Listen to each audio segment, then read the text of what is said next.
జనవరి 8వ తేదీన ప్రధానమంత్రి గారు విశాఖపట్నం రాబోతా ఉన్నారు.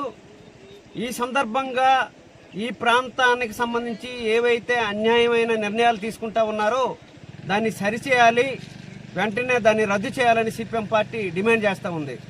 అందులో భాగంగానే వాలాబు ఈ ప్రాంతానికి సంబంధించిన పంపుడ్ స్టోరేజ్ ఏదైతే ఉందో ఆ పంపుడ్ స్టోరేజ్లు పర్మిషన్లు అదానీ కంపెనీకి ఇచ్చారు. మన ఏజెన్సీ ప్రాంతంలో ఉన్న అనంతగిరి అట్లాగే చింతపల్లి పార్తీపురం ప్రాంతానికి సంబంధించిన దాంట్లో అదానీ కంపెనీకి పంపుడ్ స్టోరేజ్కి వేలాది ఎకరాలు ఇచ్చారు. ఈ ప్రాంతంలో గిరిజనులు అట్టడుగు ప్రజానీకంగా ఉండే పీటీజీలు నివసిస్తున్న ప్రాంతాలు.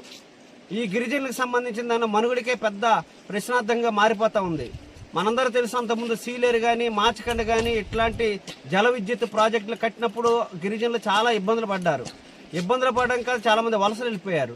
ఈ రోజు వచ్చేసరికి ఈ ప్రాంతానికి సంబంధించి